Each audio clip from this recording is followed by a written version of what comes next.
Welcome back. Yes, Senator Makarfi joins us next from our studios in Kano. He's a former governor of Kaduna State, former chairman of the People's Democratic Party. Good morning, Senator. Thank you for joining us on the program today. Well, we've seen a lot of buzz about the defection of Senator Shekarau to the PDP from the NNPP, but haven't seen him move previously from one party to the other. One wonders, what is it that he brings to the table in the PDP that probably the NNPP didn't see? Just hang on a minute. We need to just ensure that we can hear you. So just a button or two. Yeah, we're just trying to sort that out and ensure that we all can get to hear what Senator Makarfi is saying. So, but that question comes from the fact that, remember, Senator Shekarau did move from the APC. Well, several reports indicated that not all his supporters went with him. Then he moved from the NNPP. Others also were of the school of thought that that didn't happen. So, Senator Makarfi, go ahead and tell us about what Senator Shekarau will bring to the table at the moment. Well, as I was saying before, Senator Governor Shekarau, Sardauna Kano, is a grassroots politician, is a hard worker, is an honest person, somebody who rhymes with the ordinary people in Kano and indeed in Nigeria. And he's somebody we have known for long, we have associated for long. He's a great asset. Therefore, for NNPP to lose him, and to lose him on the basis of breach of trust, it shows that, you know, he left somewhere where you cannot trust, and he's back to where he can trust. PDP, when he says something, he does something. It walks the talk, and that is the great asset that he is, and we are sure he will join hands with other members of the PDP in Kano and turn around things positively, not just for the PDP, but for the people of Kano State and indeed Nigeria. Perhaps it also goes to ask the question whether or not, or rather perhaps, there are things that the PDP is offering or dangling before this new defector that the other party lost. So are there some special things that are being offered him now that were not offered previously? He said that he was offered the senatorial ticket, but he jettisoned that. What are the offers for him now that are so alluring? Well, Senator Governor Shekarau or Senator Shekarau or Sardauna Kano, whatever you may wish to call him, he left the NNPP not because his personal interest was not catered for in NNPP, but because the interests of his followers, based on agreement he had with NNPP, were not catered for. So you can see it's about selfless service. It's about caring for those who follow him. It's not about what he in person is offered. If it is based on what he in person was offered, he should have remained in NNPP. So he's in PDP because purely based on breach of trust where he was before, and believing that PDP rewards hard work and positive contribution. And he, and indeed any other person who is in PDP that actually contributes positively should expect to be rewarded in victory, but rewarded not at the expense of national interest, because the most important issue is for PDP is bringing back Nigeria to where it used to be before, united, secured, prosperous, and a system which is just fair and equitable to everybody. Well, it appears there's a lot of scramble at the moment, considering the calculations in Kano State, where you still have Senator Kwankwaso, who is in the NNPP, the governor is in the APC, and now Senator Shekarau joins the PDP in Kano. What does the PDP expect of him for these elections? Well, you see, Kano is a very, very, very mature political environment. You see, you can't box them into one particular direction. They make choices based on the options that are available. If they vote for you for House of Reps in one party, it doesn't mean for governor they will vote in a particular direction. It doesn't mean for presidential they will vote in a particular direction. So there are the questions before the Kano voters are different. I mean, are numerous, and I'm sure, based on the political maturity that is in Kano, and based on the sessions our presidential candidate and our president, by God's grace, come 2023, based on the session he has been making with those movers and shakers in Kano politics, and especially in relation to the voting by the ordinary voters, I'm absolutely confident. I mean, I'm very, very confident that things will be very, very positive for Kano in terms of the elections coming in 2023. Senator Makarfi, politics is about calculation. So because of that, I'd like to ask, will the Kano electorate, mature as they are, be voting for a southern candidate, a Muslim from the south? Well, it is about capacity. It's not Kano voters. At one time, let me remind you, they voted for Abiola, a Muslim from the south. But the narratives then and now are completely different. So things change over time. In terms of all indices, the presidential candidate of PDP, Wazir Adama Atiku Abakari, is far ahead of the other aspirants that we have. And in any case, I'm saying other aspirants, but indeed, this contest is between really two, APC and PDP. So let people get this clear. I know there is a lot of sentiment out there, maybe out of frustration, maybe out of whatever other reasoning, but the clear choice between Nigerians is you either vote PDP or you vote APC.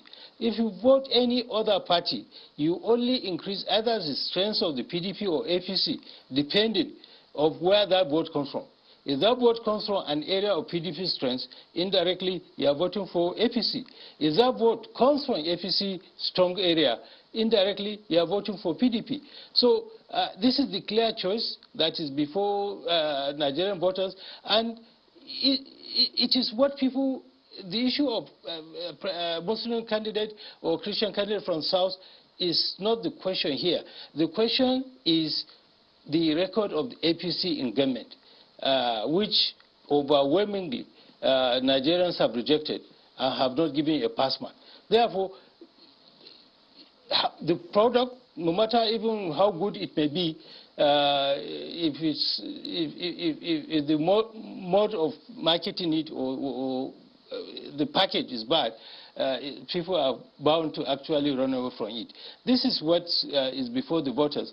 Therefore, whether a Christian or Muslim from north or south, our candidate, Wazir Adama, based on what is happening, and I assure you, there's a growing momentum for Atiku that people are not seeing.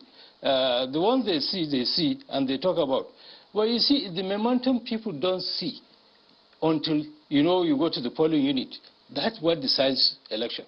Most voters are observe, they make up their mind, they listen, but they don't talk. Senator Makarfi, the calculations which you have stated are quite interesting, and it will be interesting to see how they play out in the 2023 elections, talking about how there are only two main parties, and if you vote for any other party, you're either taking away from one party or strengthening the other, as the case might be. It will be interesting to see how that plays out, especially with the candidate of the NNPP and also that of the Labour Party. But let me take you on what my colleague asked you earlier about Senator Shekarau. You made reference to the fact that there was a breach of trust in NNPP, where he's coming from, to the PDP. He had a senatorial ticket in the NNPP while he was there, and it was because his followers weren't sufficiently integrated into the NNPP. That's why he's left there. What is the PDP offering him? Because it would seem that all of the windows have now closed. Is he going to be dumping his senatorial ambition on the platform of the NNPP? And how are you hoping to integrate his followers, especially now that it would seem that, you two are wrapping up in terms of your different slots for different political offices, and also perhaps even the campaign teams of maybe some states have already been constituted. How is that going to work with the integration of Senator Shekarau and his followers? You see, I'm a key member of PDP. I've never left PDP even for a second. But I tell you, no commitment or promise was made to me. It is a question of conviction. Shekarau was moved into PDP because of conviction that PDP is a better party than where he left, and indeed other parties. And believing that PDP rewards hard work that produces results and contributes to victory. Therefore, you don't go about dishing out things when people have not performed. It is an open field. Come in, join, give your positive contribution, show by the votes that come from where you are, and then you can rank high, in the order of what comes to you. But the issue with Shekarau, I'm quoting him, was that if it were for personal interest, he would have remained in NPP. But because there was a breach of trust, anything you cannot trust, you cannot go with. And that breach of trust was that his followers were promised to be accommodated, they were not. Now, rather than going in that direction, it is better they come where the promise is that they perform and they are rewarded as any other party man in any other part of this country. And campaign structures have not been formed, not at the national level, not at the state level. That is being worked out.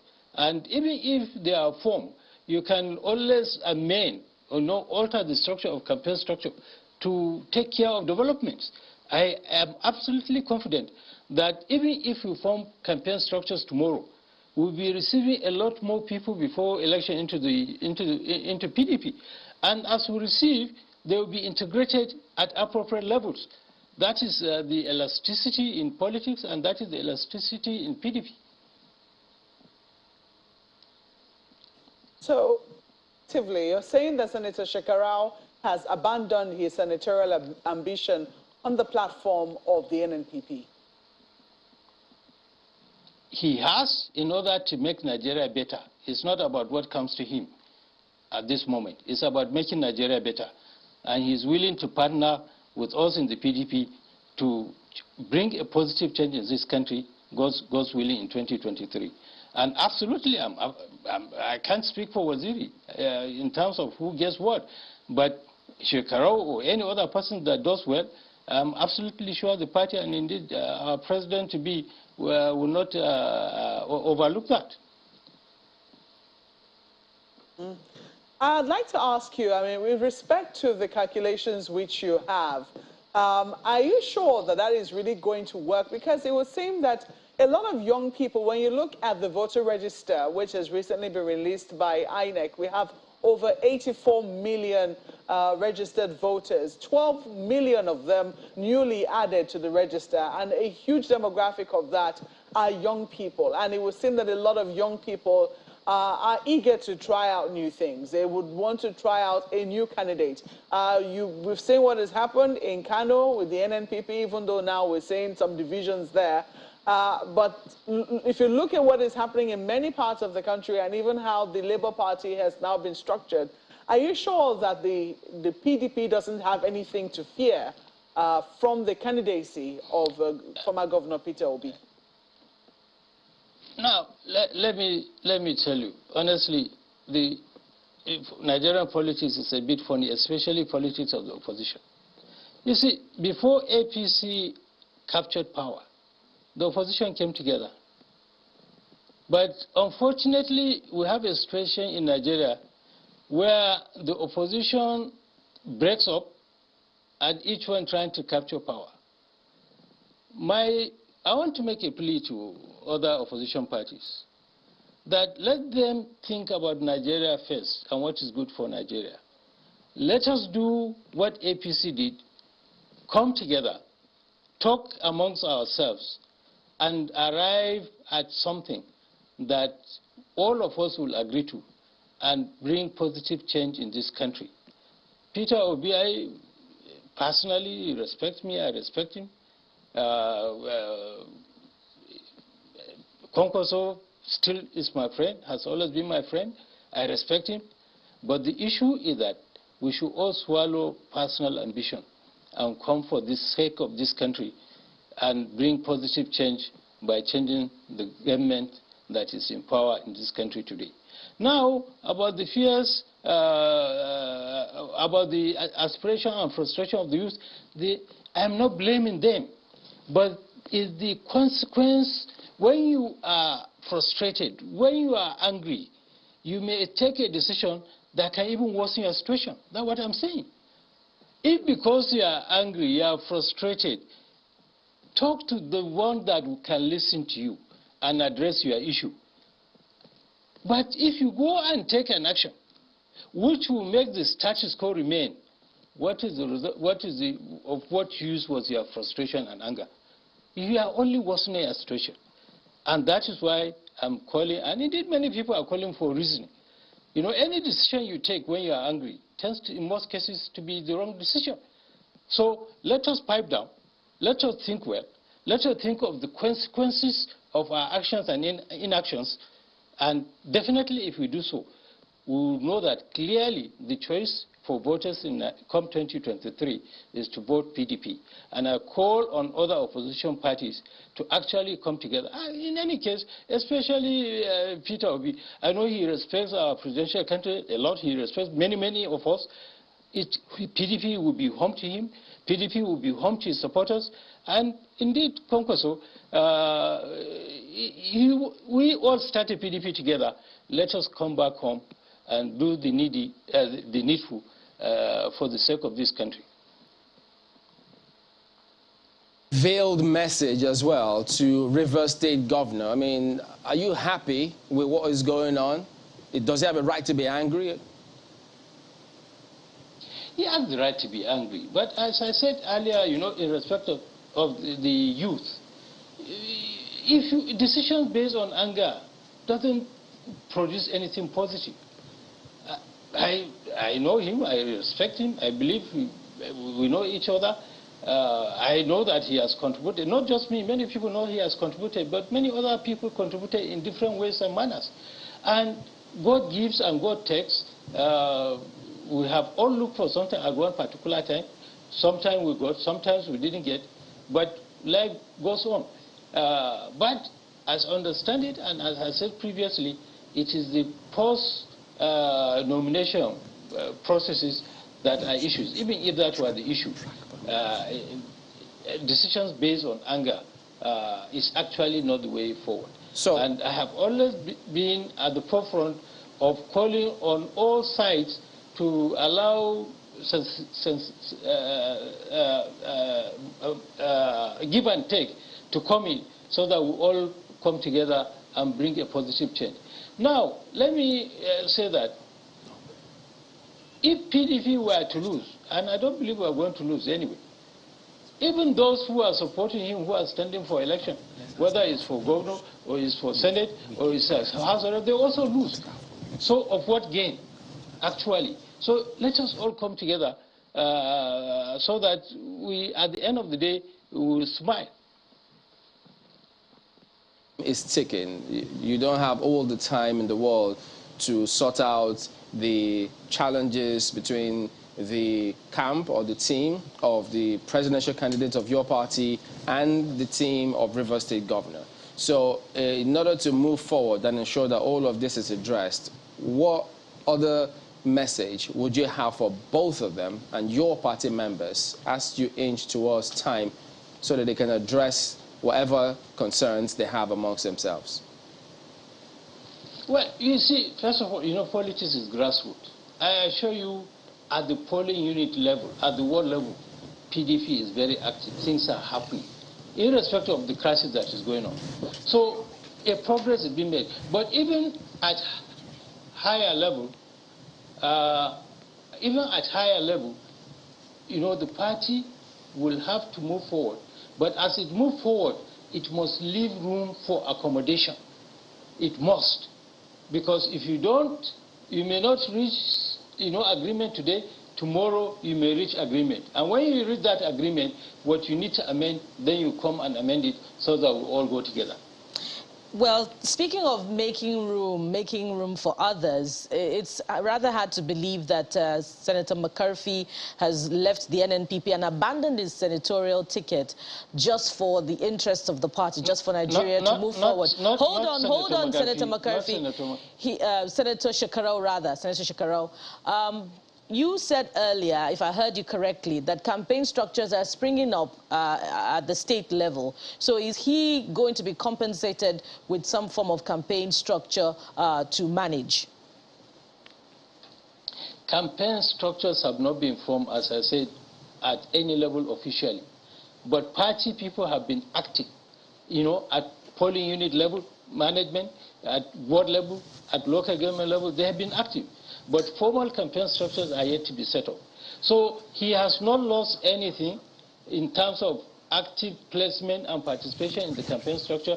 And I'm absolutely sure when it is time to form this, he, along with his supporters, will be adequately placed in these structures. Consider that compensation. Then you also referred to, you hinted at the candidacy of the Labour Party, asking Nigerians not to take a decision in anger. But then we remember that Mr. Peter Obi was the vice presidential candidate of your candidate in the last election. So aren't you referring to, you know, aren't you making a statement that impacts on the outlook of your candidate as well, because they ran together in the last election? Well, you see, Peter Obi, it's my personal opinion that even if he was frustrated over to PDP, that must have come from where he comes from, not from any other part of this country. And it is this politics of aging this person out, aging that out, and every politics all over the world is like that. And what is happening now, in my opinion, it's not so much about Peter Obi, but the frustration and of the youth that they are mentioning. And they are using him as a symbol. Okay, let's agree that even if that were the case, I still want to go back to what I said. Any decision based on anger will produce something, will not produce anything positive. All right. We accept the frustration. We accept whatever misgiving that may be there, but the only way forward, rational way forward, is to go in the way of PDP. To go any other way is actually to enhance the sustenance of and continuation of the status quo. As a matter of fact, it could be worse. All right, you've called on everybody to don't take any decision in anger, and that they can all come back to the party and move the party forward. So if Senator Kwankwaso, who used to be in PDP, if he were to come back to the party, would he be welcomed? Any Kwankwaso or any other individual that was in PDP or was never even in PDP, if he or she were to come into PDP, I'm absolutely sure such a person will be appropriately accommodated. And such a person or persons will be appropriately carried along in government based on their contribution in real terms. And contribution in real terms will be based on election results. All right, Senator Ahmed Makarfi, former governor of Kaduna State and former chairman of the PDP. Thank you very much indeed for your time this morning. My pleasure. Well, back in a moment, everyone. Stay with us.